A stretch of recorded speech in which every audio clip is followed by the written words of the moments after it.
Et sur les yokai, j'espère que vous allez bien, parce que c'est Onitaku qui vous parle. Et je vous demanderai de rester jusqu'au bout de la vidéo, j'ai 2-3 petites annonces à faire. Mais bon, avant cela, on va continuer de parler de Dragon Ball. Maintenant, on va s'attaquer à la bête qui sommeille en Goruto. On va parler de Kurazaru, fusion de Kurama et de la forme Goré géant, dite Dozaru. Mais avant de le décrire jusqu'au moindre petit centimètre de poil qu'il a, je tiens juste à préciser quelque chose. Kurazaru est plus une conséquence qu'une réelle fusion, dans un sens. Parce que Kurazaru, c'est Kurama qui était dans Naruto, qui a fusionné avec Goku en même temps que Naruto justement. Donc de ce fait, il a plus muté à cause des cellules Saiyan de Goruto que vraiment fusionné qu'avec un Ozaru réel. C'est une petite chose à préciser. De plus, comme vous le savez, les bijoux sont des entités vivantes à part entière qui peuvent vivre dans la nature comme n'importe quelle entité, comme n'importe quel être vivant. Donc, de ce fait, si Goruto meurt, logiquement, Kurazaru va réapparaître quelque part. Eh ben non, parce que encore une fois, le côté Ozaru appartient à Goruto, surtout à Goku. Donc de ce fait, si Goruto meurt, le côté Ozaru disparaît aussi. Donc de plus, Kurazaru réagira avec seulement l'énergie de Kurama qui disparaîtra pendant quelques temps pour réapparaître. Donc, de ce fait, si Goruto meurt, c'est Kurama qui réapparaîtra et non Kurazaru. D'ailleurs, je précise au passage qu'il y a juste un seul bijou qui ne tient pas compte de cette règle. Mais bon, maintenant on va décrire physiquement notre bête là. Parce qu'il n'a pas l'air d'être là pour nous donner un bisou. Donc, déjà la première chose qu'on peut voir, c'est ces 9 queues. Qui sont tous des queues de Ozaru. Même si je pense que ça aurait peut-être été un peu plus stylé si ça alternait queue de renard et queue d'Ozaru. Mais bon. Comme ça c'est très bien aussi. Donc maintenant on va parler un peu plus du corps. Les pattes antérieures, donc les pattes les pattes postérieures plutôt. Les pattes donc du bas. Les pattes arrière sont clairement plus celui de Kurazaru. Enfin de Kurama, autant pour moi. Les pattes arrière sont plus des pattes de Kurama. C'est clairement le cas. Avec des griffes bien pointues. Bon, les pattes antérieures, c'est pas là que enfin, les pattes arrière, c'est pas là où ça a été le plus modifié, hein, comme vous pouvez le voir. C'est plutôt le haut du corps qui a été plutôt changé. Déjà, il y a le buste. Comme vous pouvez le voir, Kurama a énormément hérité de la musculature de l'Ozaru. Et on le voit également sur les bras. Normalement, Kyuubi a les bras un peu plus fins. Mais là, la musculature de l'Ozaru a encore pris le dessus encore une fois. Donc, ils ont bien gonflé en muscles. Et c'est pareil d'ailleurs pour ses mains avant. Ses mains sont plus Ozaru que Kurama. Et on peut très bien... Bon après ici on ne le voit pas, mais ses pattes avant cachent peut-être les mêmes griffes que ses pattes arrière. Ce qui le rendrait encore beaucoup plus sauvage. D'ailleurs, on parle de sauvagerie, on peut dire, sa tête est tout aussi de sauvage. Bon déjà, au niveau des oreilles. L'intérieur des oreilles, c'est du Ozaru, parce qu'avec Kurama, c'était juste tout noir. Noir, il n'y a plus d'espoir. Donc, ensuite, et il y a aussi l'extérieur des oreilles qui a été modifié, parce que ça s'était plus inspiré de l'Ozaru. Encore une fois. Donc, les oreilles, normalement, de Kurama sont également avec de la fourrure de l'autre côté. Mais bon, ici, ce n'est pas le cas. Ensuite, il y a les yeux.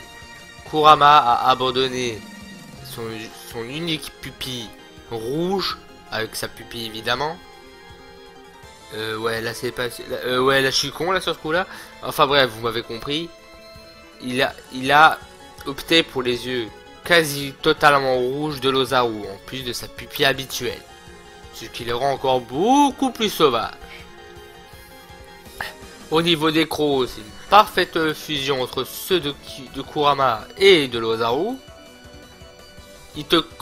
Là c'est littéralement tu lui donnes une main, il te croque un bras. Ensuite, pour un peu plus aller dans les détails, le pli entre les yeux, c'est un peu plus du Ozaru, il me semble. Et au niveau du nez, c'est un peu plus également du Ozaru. Il a vraiment abandonné beaucoup de pelage, Kurama, pour ressembler à un gorille quand même. Hein. Maintenant qu'on l'a bien et en plus de ça, sa fourrure est clairement beaucoup plus sauvage. Mais bon, maintenant, à quoi peut ressembler son mental? Comme vous le savez tous, Kurama est quelqu'un de plutôt réfléchi, comme vous pouvez le savoir. Et que il était quand même il était déjà assez hostile contre les humains. Excusez-moi, j'ai un peu bugué. Il était plutôt hostile contre les humains. Sauf quelques heureux élus comme Naruto ou l'ermite Rikudo. Et Ozaru, en non-contrôle, si vous voyez ce que je veux dire, vraiment pas comme Vegeta qui leur a appris à le maîtriser, tout comme ça, non. Là, Goku n'a jamais maîtrisé sa forme Ozaru. Donc, de ce fait, bah là, en gros, Kurama est beaucoup plus sauvage. Il est beaucoup plus sauvage et beaucoup plus bestial mentalement. Et je pense qu'il va pas... Et en plus avec Kyuubi qui incitait beaucoup Naruto à la haine. Je pense que inciter Boruto à la haine et à la colère, je pense que c'est autant rentable pour lui que pour son possesseur. La boucle est bouclée. Donc la sauvagerie à l'état pur, qui est vraiment un très bon balancier contre Boruto, si on peut voir les choses comme ça. Maintenant on va voir ces petites attaques. Donc Kurosaru a, comme tous les autres persos, deux techniques. Déjà, l'onde de choc explosive. Bon, en gros, il te fait un gros coup de patte sur le sol, il détruit une forêt ou un village. Avec la mise à l'échelle avec l'Ozaru, bien évidemment, autant vous dire qu'il vaut mieux pas le fâcher. Et comme vous le savez déjà de base, Kyuubi pouvait détruire une montagne d'un seul claquement de queue et provoquer un tsunami avec en faisant exactement la même chose. Donc je vous laisse deviner que ce que peut faire en un claquement de queue Kurosaru. Après ça je dis rien. Et ensuite il y a bon, normalement c'est Tylid Beast Mouse Blast. En gros c'est bon bijou, donc bijou Dama explosif de la bouche, un truc du genre.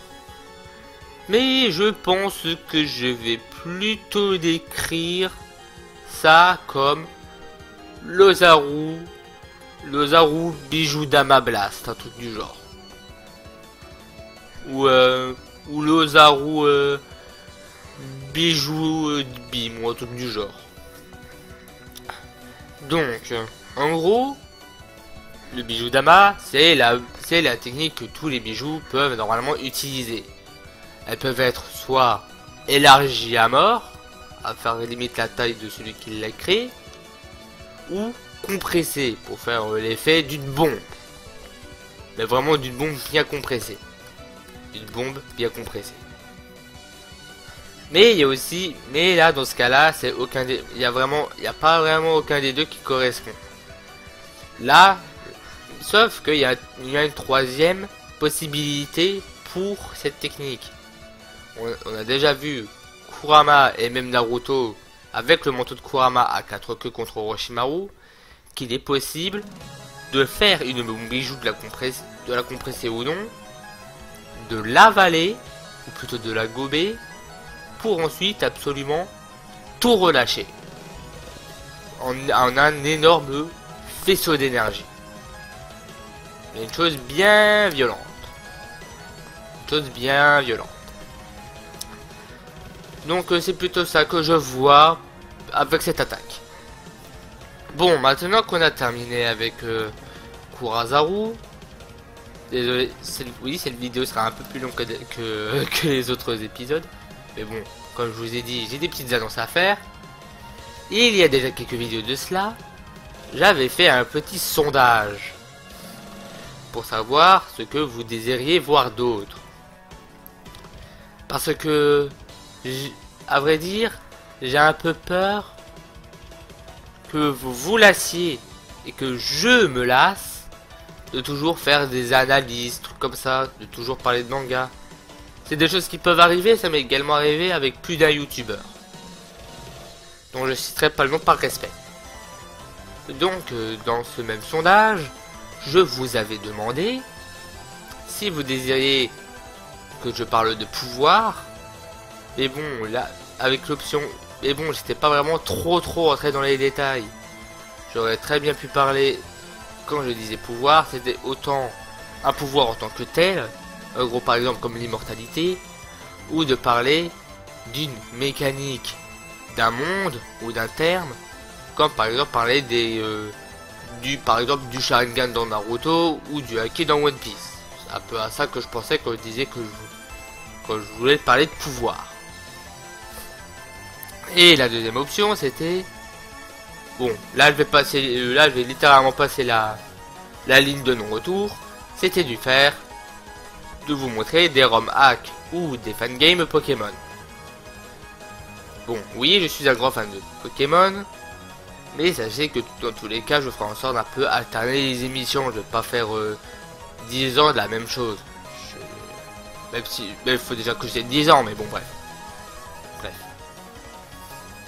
Ce que je veux dire par là, c'est qu'en gros, j'ai un peu faire toutes les options au lieu de choisir qu'une seule comme vous l'avez demandé. Donc, il y a une vidéo maintenant sur ma chaîne qui sert littéralement à rien, à part faire cette extension à la con. Donc, ce qui va se passer, c'est que je vais faire des analyses. Pour les pouvoirs, je vais encore faire ça sous forme d'analyse. Donc, concernant les analyses, ça va être analyser un manga, analyser un animé, voir des arcs en fonction des animés, si c'est long ou pas. Analyser même des personnages pour voir au-delà du personnage. Dans les analyses, il y aura peut-être aussi 2-3 théories dans l'eau, même si j'ai dit que j'ai arrêté, mais bon, c'est une théorie qui me vient en tête. Je la dis, hein. Pourquoi se retenir? Et donc voilà, j'ai dit ce que j'avais à dire. Donc, c'est là-dessus que je vais vous laisser. Donc autant vous dire que là, je suis prêt pour la suite. Donc, dites-moi ce que vous pensez de ces nouvelles et ce que vous avez pensé de Kurazaru, hein, parce qu'on était là, surtout là pour ça de base. Donc, c'était Oitaku. J'espère que cette vidéo vous aura plu. Allez, ciao!